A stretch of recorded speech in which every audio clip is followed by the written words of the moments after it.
engouement bi ñu nemmeeku wax dëgg yàlla mooy ñëpp gis mooy population bi ñu yàkkam caravane bi coalition kon bomb ba ñu génn wan leen seen cofeel ak seen yàkkam bi de jot ba ñu sanctionné dañ toog benn foofu loolu moom engouement bi ñëpp gis nañ ko daanaka ni mu mel Touba noonu la mel département Ba wax dëgg yàlla enjeu bi mooy fexe ba ñu di comprendre dëgg ne intercoalition bi kenn mënut a voté bulletin Yewwi dina fi nekk mais kenn ku voté wàllu Sénégal bi tey bulletin Abdoulaye Wade moom la ñu voté boobu sax suñu jëm mooy nekk suñu moom bi nga xam moom la ñuy def di ko wax ni ne Yewwi ku voté bulletin wàllu bi ngay dugal ndax ci lay voté Ousmanesonko ci lay voté Abdoulaye Wade léegi damay représenté keneen kii mooy Baye Djili Gueye moom moo yor massification pastef Touba bu ngeen déggee ñuy wax cellule pastef Touba instant ci 190 cellules ci Touba liggéey boobu kii boo ko def 190 cellules yëpp boo ko moom donc kii maanaam tey bu ñu naan Touba base pastef c'est grâce à eux donc dañ ciy profité di campagne électorale parce que liggéey bi ñu liggéey pastef Touba du man kenn liggéey ndax ñu ngi nii ñu bëri sax xam ne wuñu kanam ci presse loolu la ñuy wax ni ñuy liggéey dëgg ñu kenn duñu fay donc dama koy bàyyi ci sax ñaari kàddu. waaw asalaamaaleykum Babacar ñu ngi lay sant di rafetlu liggéey bi ñu ngi ko def bu baax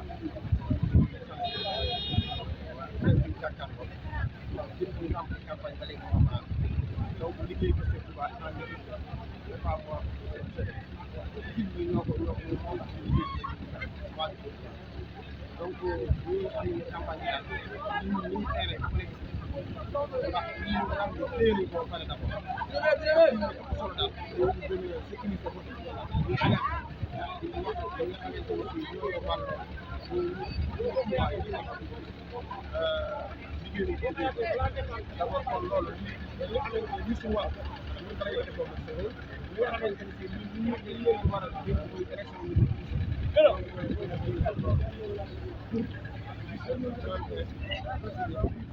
ñu xool ñu gën a remercier waa Pastef donc seen taxawaay rafet na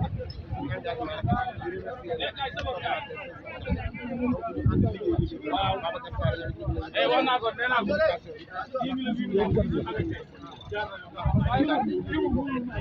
jeunesse bi bokk ko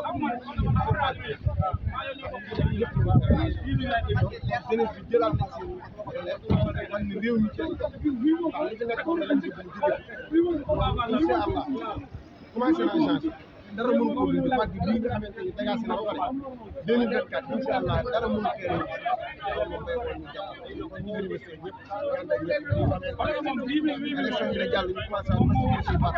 commencé dëgg yaa jëwee dem mais Baye Djili bala nga yegg ba ma remercié man moom laay remercié ndax man pësal mooy sama métier mais moom bu def woon man du man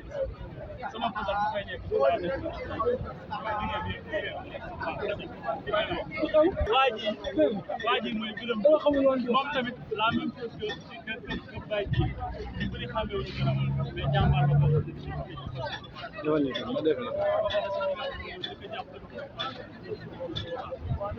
liggéey bi yëpp mën nañ ne base moom mi la kon suñu bokk mu sant ñaari kàddu rek ñu dem rek ku la neex ñu campagne ñu ko campagne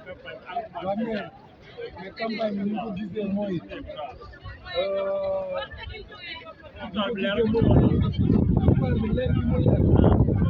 mooy parti boo xamante ne ay foo yoo xamante ne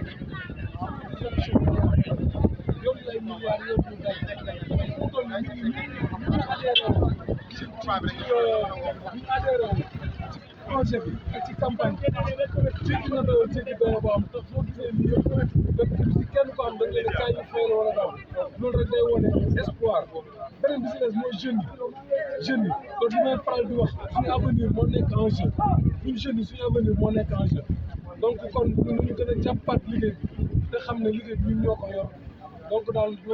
man damay soññe rek ñu gën a farluwaat ci liggéey bi loolu rek laa ci wax mu gën a farluwaat ci liggéey bi baax na jaajëf voilà kon ñu arrêté foofu rek